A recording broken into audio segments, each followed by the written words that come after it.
Selamat datang di podcast Beritanda, beragam informasi mata undaan, menyajikan beragam info kesehatan dan gaya hidup sehat. Bagi kanca sehat yang ingin mendengarkan audio file Beritanda, bisa mendengarkan melalui Spotify. Dan bagi Anda yang ingin menyaksikan tayangan Beritanda, dapat melihatnya melalui akun YouTube channel Rumah Sakit Mata Undaan, yaitu RS Mata Undaan. Nah, kanca sehat, di topik kali ini kita akan membicarakan tentang buta warna. Mungkin yang terbayang dalam pikiran kita, pada sebagian orang penderita buta warna, mereka mungkin hanya bisa melihat dunia sebatas warna hitam dan putih saja. Padahal sebenarnya sebagian besar dari penderita gangguan penglihatan buta warna, mereka sebetulnya justru bisa melihat warna-warna yang umum. Namun, memang mereka tidak bisa membedakan warna-warna yang sebetulnya terlihat mirip. Nah, gangguan penglihatan buta warna ini bisa saja mengganggu aktivitas kita sehari-hari seperti bekerja dan belajar. Bahkan, beberapa profesi dan pendidikan tertentu mensyaratkan orang terbebas dari gangguan penglihatan buta warna. Contohnya seperti pendidikan kedokteran, teknik, dan juga profesi seperti militer, pilot dan masinis, serta yang lain sebagainya. Nah, di episode podcast Beritanda kali ini, kita akan membahas fakta tentang buta warna. Apa sih buta warna itu? Dan apakah buta warna itu bisa disembuhkan? Atau apakah buta warna itu bisa menyebabkan gangguan penglihatan yang lain?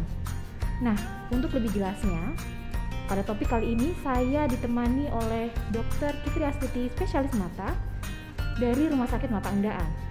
Beliau akan membantu kita dan memberikan informasi terkait fakta-fakta dan mitos yang mungkin kanca sehat dengar tentang gangguan penglihatan buta warna.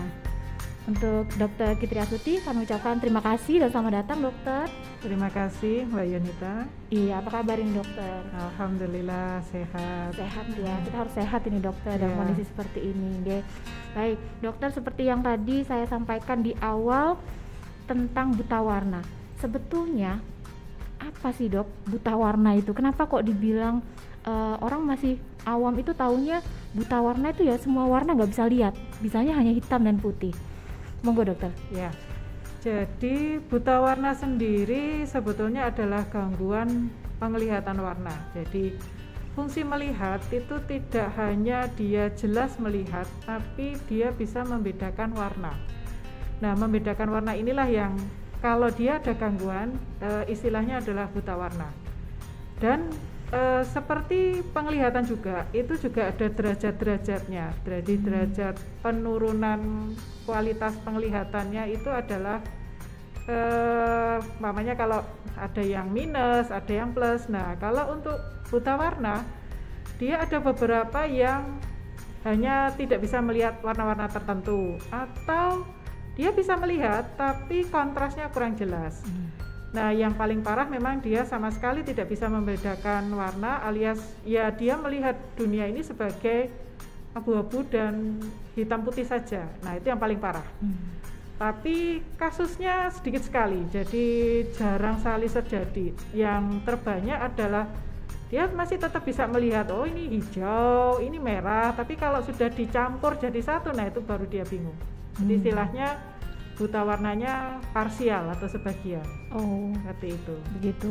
Baik, berarti betul ya, dok ya, bahwa memang ada sebagian kasus yang dimana penderitanya itu hanya melihat di area abu-abu ya, dok ya? Ada, tapi itu jarang sekali. Jarang sekali. Baik. Nah, sebetulnya faktor apa yang memicu seseorang sehingga bisa mengalami gangguan penglihatan seperti buta warna ini, dokter? Ya. Apakah keturunan atau seperti apa, dok? Jadi kalau untuk buta warna sendiri ini adalah penyakit keturunan, betul. Jadi sebagian besar memang disebabkan dari herediter atau diturunkan. Tapi juga ada juga buta warna yang disebabkan karena didapat.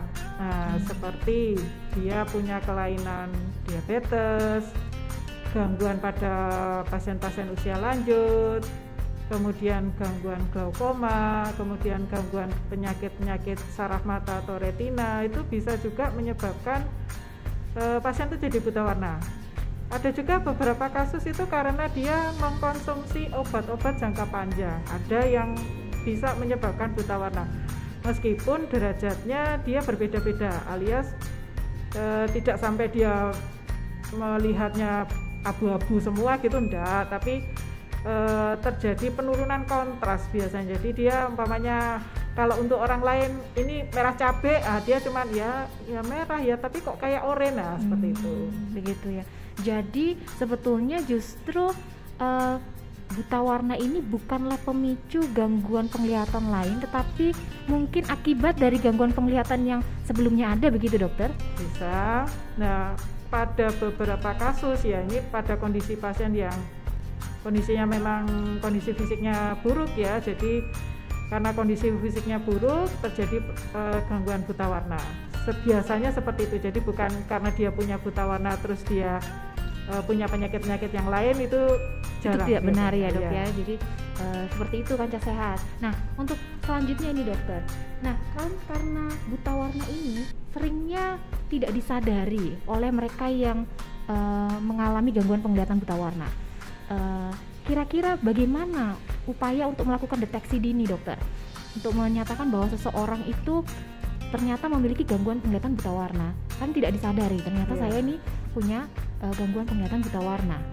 Jadi memang seharusnya itu pada pemeriksaan dini, terutama anak-anak dengan usia sekolah, sebaiknya sih diperiksa oleh bagian dari unit kesehatan sekolah. Cuman ya tidak semua sekolah mengadakan pemeriksaan seperti itu ya.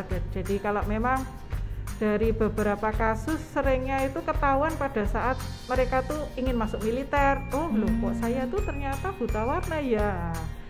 Jadi baru sadarnya setelah dia memilih pekerjaan. Nah, itu sebetulnya sudah terlambat sekali. Seharusnya sebaiknya sih pada usia-usia anak-anak sekolah dasar itu sebaiknya diperiksa, dan memang ada alatnya khusus ya. Alat khususnya itu namanya buku Ishihara, itu untuk tes dari anak-anak itu dia bisa membedakan warna atau tidak. Ya. Seperti itu. Kuncinya adalah deteksi dini ya dokter ya.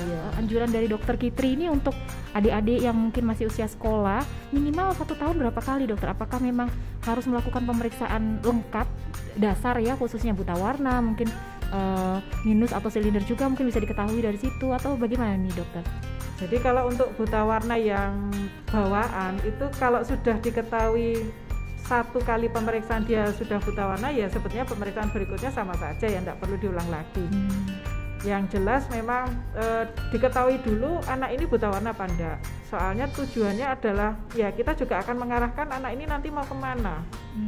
Jadi tujuan pendidikannya itu yang paling penting itu selain kita juga membantu dia untuk kehidupan sehari-harinya alias daily activity-nya. Jadi jangan sampai dia umpamanya anak ini ternyata buta warnanya parah tapi dibawain sepeda motor. Nah, sudah dia tidak bisa membedakan traffic light atau tanda-tanda rambu-rambu. Nah, ini kan bahaya sekali nih kayak gini.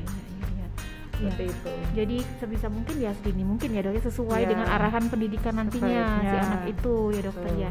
Nah, kemudian kalau nanti si anak ini tumbuh dewasa dokter, apakah kira-kira gangguan penglihatan buta warna ini bisa berangsur-angsur pulih begitu dokter? Mungkin kecil gitu ya ada gangguan penglihatan, tapi nanti mungkin setelah dewasa berangsur-angsur normal kembali. Apa memang seperti itu dokter? Kalau buta warnanya karena kongenital menetap dia, jadi dia bukannya tambah baik ya segitu aja. Jadi kelainannya itu memang tidak ada perbaikan. Jadi sama seperti kita punya rambut keriting ya kita luruskan ya nanti keriting lagi kalau obatnya habis. Iya.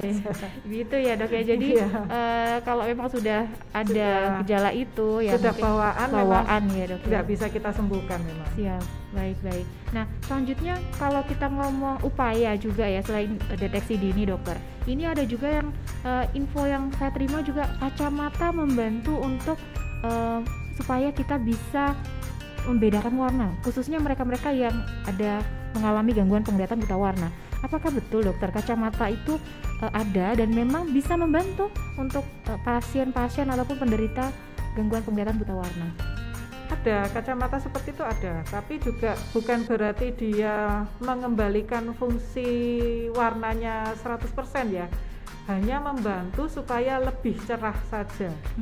Itu kan seperti kayak kita bantu dengan apa ya, kayak screen ya, jadi difilter ya, difilter supaya gambarnya bisa lebih cerah, itu aja. Jadi bagaimanapun kalau derajatnya parah ya susah juga, ya hanya membantu saja sih sebetulnya, tapi tidak menyembuhkan. Jadi kalau kacamatanya dilepas ya balik lagi, bukan berarti dia sembuh gitu. Oh begitu, jadi sifatnya hanya membantu saja, tidak menghilangkan ya dok. Ya, jadi istilahnya dia tidak tidak terlalu terganggu untuk kehidupan sehari-harinya. Oke, baik. Nah selanjutnya kira-kira kalau seseorang sudah dinyatakan memiliki gangguan penglihatan buta warna, sebetulnya ada tindakan atau penanganan lanjutan kah dok untuk pasien-pasien tersebut? Apakah mungkin ada tindakan bedah yang sampai harus dilakukan atau pengobatan terapi seperti itu dokter?